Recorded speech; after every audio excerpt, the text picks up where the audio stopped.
Turning now to sad news in the film world. Korean actor Lee Sun-kyun was found dead in Seoul after a months-long investigation into alleged drug use. Lee had risen to international... Halo semuanya guys, kembali lagi sama gue di video terakhir di tahun 2023. So, selamat tahun baru semuanya, selamat Natal semuanya yang merayakan ya. Dan kita akan bertemu lagi nanti di bulan Januari seharusnya, kalau semuanya sesuai dengan timeline ya.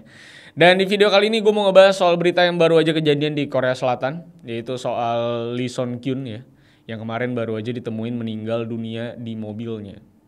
Yang nampaknya ya, ini diduga karena bunuh diri ya di mobilnya sendiri. Dan tentunya turut berduka cita buat keluarganya yang pastinya tentu tidak nonton video ini karena tidak mengerti artinya. Tapi emang kasihan ya, karena dia juga punya istri sama 2 orang anak yang ditinggalin.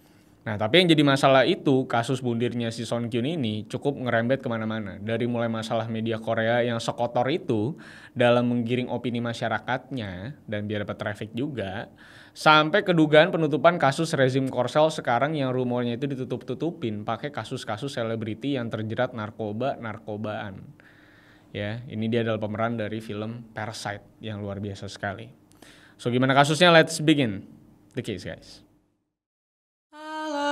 Myself, I waited still for a glimmer to arrive. I know it will. Oke, kita ngomongin Lee Sun-kyun ya, aktor kelahiran 2 Maret 1975 asal Seoul, yang kalau lu pada demen Korea harusnya tahu banget sama ini orang. Karena ya emang udah cukup lama juga dia tuh berkecimpung di dunia acting di Korea Selatan. Dan salah satu film bagus favorit gue juga ada dianya, yaitu filmnya Bong Joon-ho alias namanya Parasite. Dan sebelum masuk ke videonya, lu pada juga jangan kebalik ya. Nama orang yang mau gue bahas itu namanya Lee Sun-kyun atau Lee Sun-kyun kalau lu tulis, bukan Lee Song-kyung yang model cewek. Karena banyak yang salah penulisan alfabet di berita-berita lokal kita nih. Oke, tapi kalau udah gak ketukar-tukar sama orang lain ya, jadi kita satu spektrum. Nah, gue mulai pembahasan kali ini dari siapa si Sun-kyun ini. Jadi kayak yang udah gue bilang tadi, Lee Sun-kyun ini adalah seorang pria kelahiran 2 Maret 1975 di Seoul, Korea Selatan. Nah, dia ini tuh lulusan jurusan acting dari Korean National University of Arts, dan dia berhasil debut ke dunia hiburan Korea Selatan di tahun 2001, jadi aktor di teater musik dan juga acara-acara di TV. Dan setelah itu mukanya si Sun-kyun ini juga makin dikenal masyarakat Korea setelah tampil di drama Coffee Prince dan juga Behind the White Tower yang naik di tahun 2007. Terus di tahun 2012 dia itu ada di film thriller Helpless. Di tahun 2018 dia itu muncul di psychological drama My Mister, yang cukup terkenal juga itu seriesnya. Karena memang di situ juga ada Mbak Ayu ya guys ya di situ ya. Jadi emang rame lah ya. Dan setahun kemudian juga dia akhirnya naik lagi tuh. Nama dia tuh jadi makin naik lagi setelah jadi salah satu karakter di film Parasite. Yang kalau lu pada tahu juga itu film jadi satu-satunya film non bahasa Inggris yang bisa menangin nominasi Best Picture di Oscar tahun 2020 kemarin. Makanya gak heran kalau ini orang terkenal banget di Korea, apalagi ini orang suaranya juga catchy banget, berat-berat begitu ya, laki gitu. 이런 거 진짜 뭐 하는 거야 지금. Nah, tapi di tahun 2023 ini dia tuh kesandung masalah besar, tepatnya di bulan Oktober 2023 kemarin.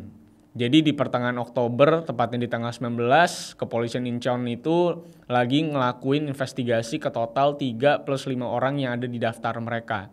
Nah, mereka-mereka ini diinvestigasi setelah polisi dapat informasi soal terduga jalur penyelundupan ganja dari pelabuhan ke klub-klub yang ada di Seoul.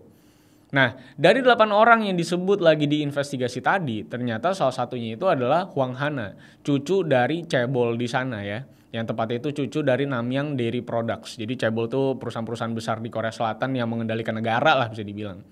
Terus ada idol trainee juga yang namanya Han So-hee, yang jelas beda sama Han So-hee aktris ya. Dan setelah itu juga yang pastinya ada si Lee Sun-kyun. Nah, sebenarnya di tanggal 19 Oktober itu nama Sun-kyun ini belum keluar, dan rumor yang beredar di media juga cuma sekedar aktor inisial L doang. Tapi setelah sekitar 1 hari rame, di tanggal 20-nya itu agensi si Sun-kyun tuh ternyata malah speak out dan bilang kalau inisial L itu beneran Lee Sun-kyun. Yang berarti itu dia lagi dalam investigasi polisi soal penggunaan narkoba. Dan manajemen Hodu NU yang nge-manage si Son Kyun ini juga minta maaf dan janji bakal ngejalanin sesuai prosedur kepolisian yang ada di sana. Dan waktu diminta buat ngasih keterangan sebagai tersangka pengguna narkoba pun, sebenarnya kasusnya si Son Kyun ini juga nggak cuma kena ke dia sendiri doang. Tapi ada juga satu pegawai tempat hiburan yang ditangkap waktu itu. Tapi kita lanjut lagi ke si Son Kyun-nya dulu ya. Jadi sekitar 1 minggu kemudian di tanggal 20-an akhir gitu ya, itu udah mulai ada penambahan tersangka. Jadi jumlahnya 10 orang. Dan di saat itu juga ada nama lain yang terseret ke sana, yaitu Kwon Ji Yong alias G-Dragon, idola gue tuh. Karena katanya si GD itu juga pakai narkoba. Dan 2 selebriti Korea ini juga akhirnya dilarang buat keluar negeri karena udah dalam masa investigasi yang makin serius dalam kasus ini. Karena ternyata kasusnya ini lebih kompleks dari sekedar pakai narkoba. Jadi si Son Kyun ini diduga menggunakan narkoba dan juga psikotropika lain. Tapi setelah diinvestigasi dan diminta keterangan di tanggal 19, di tanggal 20-nya itu ternyata dia udah balik ngelaporin saksi yang ngasih tahu kalau dia itu make bareng si Son Kyun. Dan berkali-kali katanya dari awal tahun 2023. Dan bukan lain yang ngomong itu juga adalah si perempuan yang kerja di hostess bar Gangnam. Jadi kan tuduhannya itu katanya si Son Kyun ini udah berkali-kali pakai ganja dan ketamin di rumahnya si hostess tadi. Tapi akhirnya si Son Kyun itu balik ngelaporin hostess tadi karena ternyata selama ini dia itu taunya kalau yang disedot sama dia itu obat tidur. Padahal aslinya ya jelas psikotropika. Walaupun memang cukup aneh ya ini orang pengakuannya. Obat tidur apa gitu kan yang disedot lewat hidung kan aneh ya. Ini kan bukan inhaler buat pilek kan. Dan katanya setelah dia tahu kalau itu narkoba, si cewek tadi itu ngebuat kejadian itu sebagai ancaman dan akhirnya meres duitnya si Son Kyun sampai 350 juta won. Atau kalau dikonversiin itu sekitar 4,1 miliar rupiah lo bayangin. Di blackmail sama hostess. Tapi lanjut lagi ke kasusnya. Walaupun si Son Kyun ini pernyataannya cukup aneh dalam bersaksi di sana, hasil tes narkoba yang dilakuin sama kepolisian Incheon itu unexpectedly hasilnya negatif. Dari tes urin sampai tes rambut pun itu semuanya negatif. Dan bahkan dari laporannya SBS 8 News aja, setidaknya hasil tes rambut itu nunjukin kalau si Son Kyun ini nggak make ganja di 10 bulan terakhir. Tapi setelah dites dan hasilnya negatif pun, si Son Kyun ini bisa dibilang tetap dicecar terus sama polisi. Dan nggak ada ampun lah bisa dibilang. Karena kan laporan ini dilempar ke G-Dragon aja sebenarnya bisa dibilang udah redup beritanya sejak dia dimintain keterangan dan akhirnya terbukti negatif di bulan November kemarin. Sedangkan si Son Kyun ini nggak ada habis-habisnya gitu beritanya. Udah gitu di interogasi terakhir di tanggal 24 Desember minggu lalu juga itu durasi interogasinya tuh sampai 19 jam lu bayangin. Karena katanya prosedurnya tuh lebih panjang dari biasanya.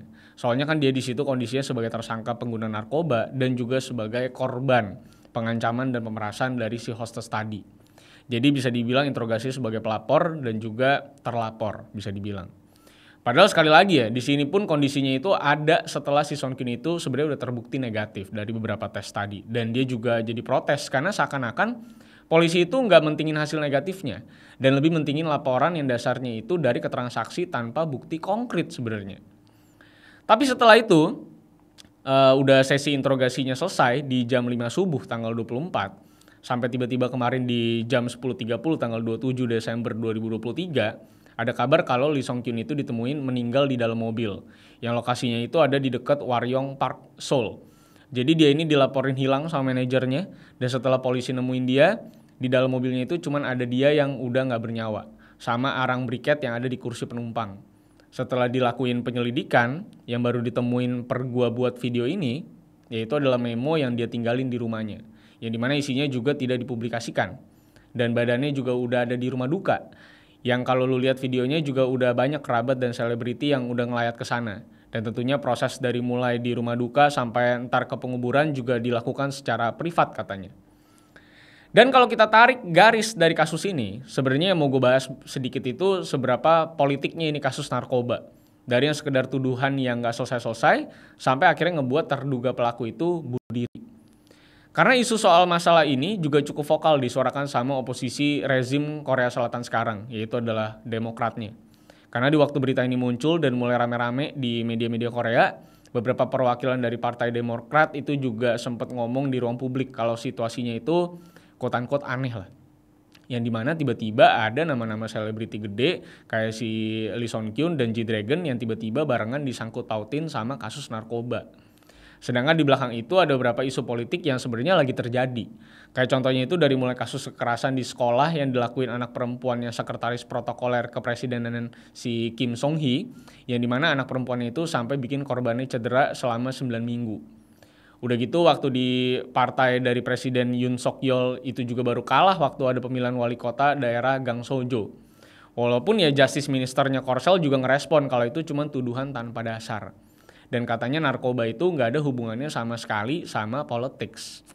Yang padahal kalau kita balik lagi ke tahun lalu pas Presiden Yoon Suk Yeol itu kepilih, salah satu gerakan yang dia buat itu adalah ngebuat satu departemen baru berisi 840 orang. Yang dibuat cuman untuk perang sama narkoba di sana. Jadi ya kalau disebut gerakan politik pun ya memang jelas gerakan politik. Tapi dari data yang gue baca pun dia cukup nggak tebang pilih dari mulai remaja-remaja yang minum minuman ilegal yang isinya udah gitu artis-artis lain juga pada ditangkap, dan bahkan sampai ke US Army yang dinas di pos Korsel aja dituduh ngedistribusin ganja sintetis, lu bayangin. Dan dari data yang ada aja, perbandingan orang yang ditangkap dari 2019 dan 2023 itu dari 10 ribuan itu ke 17 ribuan per tahun. Jadi emang 70%-an lah naiknya. Tapi walaupun kita anggap ini bukan gerakan politik pun misalnya, pergerakan mereka jadi bisa dibilang agak terlalu keras, dan itu jadi bahan media-media Korea yang butuh traffic jadinya. Kayak contohnya paling gampang ya kasusnya si Song Kyun dan GD aja, di mana mereka berdua udah terbukti dari tes pun negatif, tapi kan waktu semasa pemberitaan awal-awalnya pasti udah keburu trending, dan mungkin kalau kalibernya se-GD satu dunia juga pasti tahu jadinya. Dan ya pastinya dampaknya jadi ke si terduga pelakunya yang diberitain kemana-mana bahwa mereka pakai narkoba. Ya sekali lagi mungkin kalau GD yang punya fanbase sebesar itu dan juga kerjaan atau bisnis yang udah established mungkin bakal nggak terlalu berasa lah. Tapi kalau kayak aktor-aktor yang bener-bener pure sebagai aktor doang kerjaannya kayak si Song Kyun, ya pasti amsyong image-nya kan. Karena kan kemarin juga peran acting dia tuh jadi di cancel, udah gitu ya sekarang sedihnya dia meninggal dunia juga karena tekanan yang sebegitu gedenya dari media, kepolisian dan juga netizen Korea pastinya. Karena walaupun ya kita juga tahu kalau kemungkinan besar kan dia ada main dong sama hostesnya gitu ya. Nggak mungkin dong dia ke hostess bar buat minum air kelapa terus pulang, kan sebenarnya tidak mungkin. Jadi ya bisa dibilang ada salahnya juga gitu dia selingkuh. Tapi baiknya kan tidak harus sampai ngelarin hidup orang juga dengan merusak image-nya. Apalagi pekerjaan dia kan terkait dengan image-nya kan. Apalagi ada anak-anak juga sama istrinya, kan tetap kasihan lah diberitain yang tidak-tidak padahal di tes sudah negatif. Jadi kalau mau urusan hostesnya ya urusan dia sama hostess dan keluarganya aja. Nggak usah sampai ditekan-tekan sampai bunuh diri. Sebenarnya di Korea Selatan udah banyak banget ya kasus kayak gini, dan emang itu tidak terjadi di kehidupan para artisnya doang. Tapi sampai ke orang-orangnya pun juga sama. Makanya jadi negara yang juga salah satu tertinggi juga dalam urusan kasus bunuh seperti ini. Karena tekanan sosialnya sangat-sangat tinggi di Korea Selatan. Orang biasa aja bisa begitu, gimana artis? Yang nyerang pasti lebih banyak. Makanya negara-negara kayak Korea Selatan, Jepang gitu ya, itu banyak banget yang kena kasus seperti ini. Tekanan sosial di mana-mana akhirnya bunuh. Bahkan di Indonesia pun beberapa juga seringkali ditemukan hanya karena tekanan sosial, guys. Jadi kalau misalnya nanti kita ketemu lagi sama kasus-kasus yang kayak gini, lebih baik ada baiknya ya kita tuh riset dulu gitu ya, lebih dalam baru bisa memberikan respon. Sebisa mungkin kalau menurut gue juga kalau di ranah-ranah privat kayaknya nggak perlu juga kita song respon, kayak kita paling asik aja, udah paling suci hidup kita semua ini ya. Jadi lebih baik tuh kita menikmati aja beritanya untuk diri kita sendiri, tidak usah di-share-share, apalagi komen-komen jelek ke orangnya, apalagi sampai ke keluarganya ya. So semoga ini pelajaran terakhir ya di Korea Selatan untuk orang-orang apa artis-artis terkenal yang akhirnya memilih untuk menyelesaikan hidupnya sendiri karena tekanan sosial. Semoga di kedepannya jauh lebih mudah dan lebih tidak ada tekanan sosial, walaupun itu hanya utopia yang tidak akan tercapai sepertinya. So kalau misal kalian punya respon terkait dengan kasus kali ini, silakan kalian bisa drop di kolom komentar kira-kira apakah konspirasi politik ini memang betul-betul terjadi di Korea Selatan. Karena terjadi di semua negara sih, kasus-kasus atau isu-isu politik itu ditutupin sama isu-isu entertainment yang lebih besar, supaya akhirnya isu-isu politiknya terlupakan atau dosa-dosa politik yang dilakukan para pejabat itu bisa ditutupi sama para dosa artis-artis biasanya. Atau kasus-kasus viral di Indonesia yang agak-agak nyeleneh.